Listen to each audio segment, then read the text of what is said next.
Right is the spirit of society. If society has a will, this will is simply right. Society exists only through right. But, as it endures only exercising a sovereignty over individuals, right is its sovereign will. Aristotle says justice is the advantage of society. All existing right is, for in law, someone makes me out to be in the right, does right by me. But should I therefore be in the right, if all the world made me out so? And yet what else is the right that I obtain in the state, in society, but a right of those foreign to me?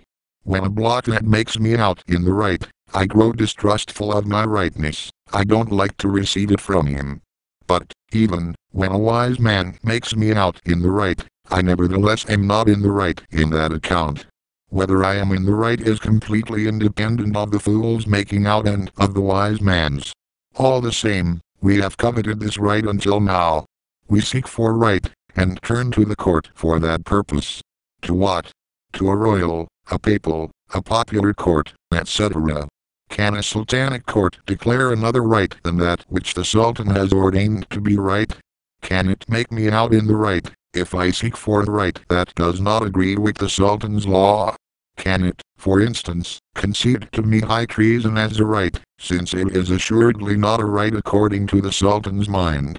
Can it, as a court of censorship, allow me the free utterance of opinion as a right, since the sultan will hear nothing of this my right? What am I seeking for in this court, then? I am seeking for sultanic right, not my right. I am seeking for foreign right. As long as this foreign right harmonizes with mine, to be sure, I shall find in it the latter too. The state does not permit pitching into each other man to man. It opposes the duel. Even every ordinary appeal to blows, notwithstanding that neither of the fighters calls the police to it, is punished, except when it is not an eye whacking away at you, but, say, the head of a family at the child. The family is entitled to this, and in its name the father, I, as ego am not. The boss is conceding presents to us the commonwealth of right. There everything is to be decided by the judge and a court. It ranks the Supreme Court of Censorship, as a court where right is declared. What sort of a right? The right of the censorship. To recognize the sentences of that court as right, one must regard the censorship as right. But it is thought nevertheless that this court offers a protection. Yes, protection against an individual censor's error. It protects only the censorship legislator against false interpretation of his will, at the same time making a statute, by the sacred power of right, all the firmer against writers. Whether I am in the right or not, there is no judge but myself. Others can judge only whether they endorse my right, and whether it exists as right for them too. In the meantime, let us take the matter yet another way. I am to reverence sultanic law in the sultanate, popular law in republics, canon law in Catholic communities. To these laws I am to subordinate myself. I am to regard them as sacred. A sense of right and law-abiding mind of such a sort is so firmly planted in people's heads that the most revolutionary persons of our days want to subject us to a new sacred law, the law of society, the law of mankind, the right of all, and the like. The right of all is to go before my right. As a right of all, it would indeed be my right among the rest, since I, with the rest, am included in all, but that it is at the same time a right of others, or even of all others, does not move me to its upholding. Not, as a right of all will I defend it, but as my right, and then every other may see to it, how he shall likewise maintain it for himself. The right of all, for example, to eat, is a right of every individual. Let each keep this right unabridged for himself, then all exercise it spontaneously. Let him not take care for all, no, let him not grow zealous for it as for the right of all. But the social reformers preach to us a law of society. There the individual becomes society's slave, and is in the right only when society makes him out in the right, when he lives according to society's statutes and so is loyal. Whether I am loyal under a despotism or in a society a law weakling, it is the same absence of right in so far, as in both cases I have not my right but foreign right. In consideration of right, the question is always asked, what or who gives me the right to it? Answer, God. love, reason, nature, humanity, etc. No, only your might, your power gives you the right, your reason, therefore, may give it to you. Communism, which assumes that men have equal rights by nature, contradicts its own proposition, until it comes to this, that men have no right at all by nature. For it is not willing to recognize, for instance, that parents have by nature rights as against their children, or the children as against the parents. It abolishes the family. Nature gives parents, brothers, and so on, no right at all.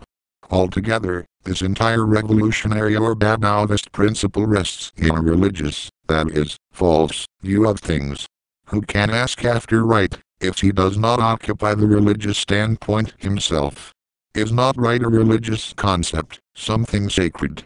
Why, equality of rights, as the revolution propounded it, is only another name for Christian equality, the equality of the brethren, of God's children, of Christians, in short, fraternite. Each and every inquiry after right deserves to be lashed with Schiller's words. Many a year I've used my nose to smell the onion and the rose. Is there any proof which shows that I had a right to that same nose? When the revolution stamped equality as a right, it took flight into the religious domain, into the region of the sacred, of the ideal. Hence, since then, the fight for the sacred, inalienable rights of man, against the eternal rights of man, the well-earned rights of the established order, are quite naturally, and with equal right, brought to bear, right against right, where of course one is decried by the other, as wrong. This has been the contest of rights since the revolution. You want to be in the right as against the rest. That you cannot, as against them you remain forever in the wrong, for they surely would not be your opponents, if they were not in their right too. They will always make you out in the wrong. But, as against the right of the rest, yours is a higher, greater, more powerful right, is it not? No such thing. Your right is not more powerful, if you are not more powerful. Have Chinese subjects a right to freedom? Just bestow it on them, and then look how far you have gone wrong in your attempt. Because they do not know how to use freedom, they have no right to it, or, in clearer terms, because they have not freedom, they have not the right to it.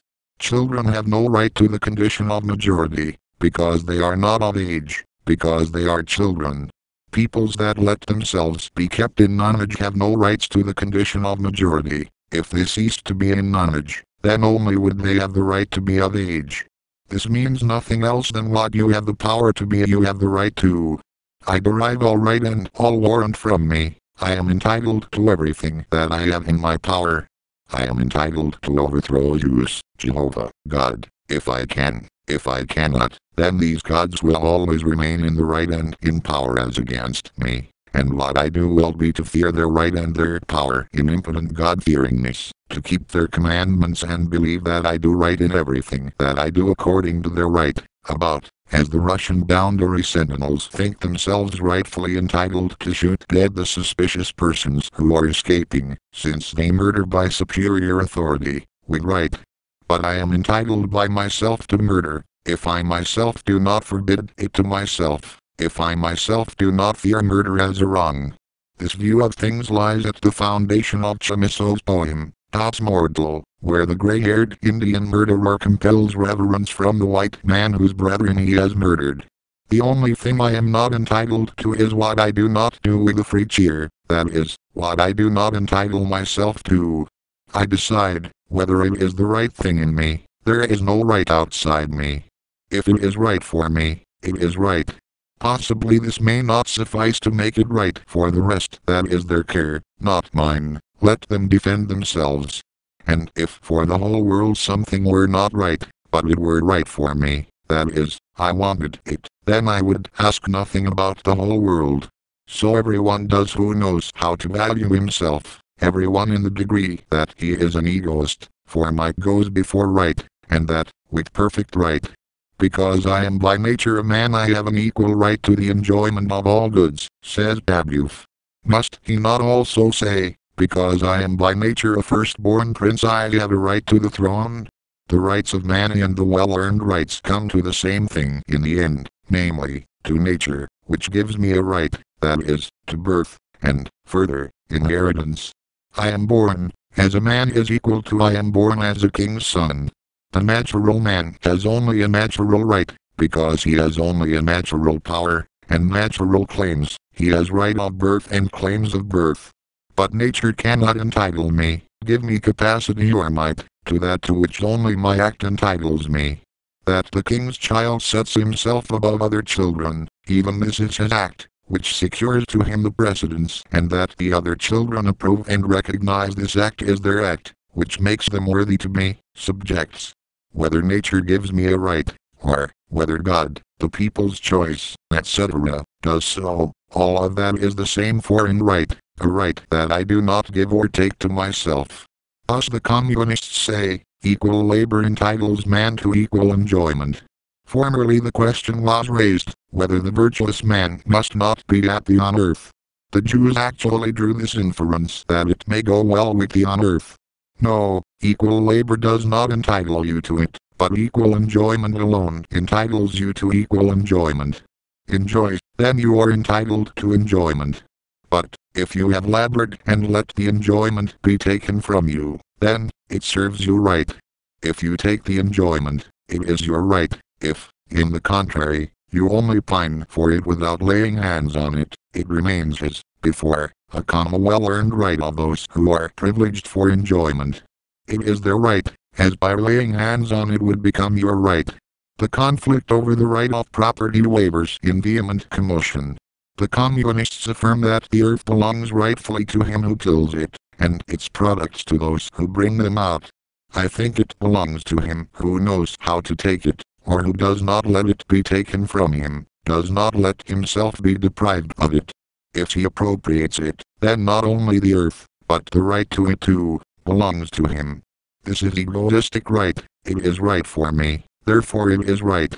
Aside from this, right does have a wax nose. The tiger that assails me is in the right, and I who strike him down am also in the right. I defend against him not my right, but myself. As human right is always something given, it always in reality reduces to the right which men give, concede, to each other. If the right to existence is conceded to newborn children, then they have the right. If it is not conceded to them, as was the case among the Spartans and ancient Romans, then they do not have it. For only society can give or concede it to them, they themselves cannot take it, or give it to themselves. It will be objected, the children had nevertheless by nature the right to exist, only the Spartans refused recognition to this right. But then they simply had no right to this recognition, no more than they had to recognition of their life by the wild beasts to which they were thrown. People talk so much about birthright, and complain, there is alas, no mention of the rights that were born with us. What sort of right, then, is there that was born with me? The right to receive an entailed estate, to inherit a throne, to enjoy princely or noble education or, again, because poor parents begot me, to get free schooling, be clothed out of contributions of alms, and at last earn my bread and my herring in the coal mines or at the loom. Are these not birthrights, rights that have come down to me from my parents through birth? You think, no, you think these are only rights improperly so called. It is just these rights that you aim to abolish through the real birthright. To give a basis for this you go back to the simplest thing and affirm that everyone is by birth equal to another, namely, a man. I will grant you that everyone is born as man, hence the newborn are therein equal to each other. Why are they? Only, because they do not yet show and exert themselves, as anything but bare children of men, naked little human beings. But thereby they are at once different from those who have already made something out of themselves, who thus are no longer bare children of man, but children of their own creation. The latter possesses more than bare birthrights, they have earned rights. What an antithesis, what a field of combat. The old combat of the birthrights of man and well-earned rights. Go right on appealing to your birthrights, people will not fail to oppose to you the well-earned. Both stand in the ground of right, for each of the two has a right against the other, the one the birthright of natural right, the other the earned or well-earned right.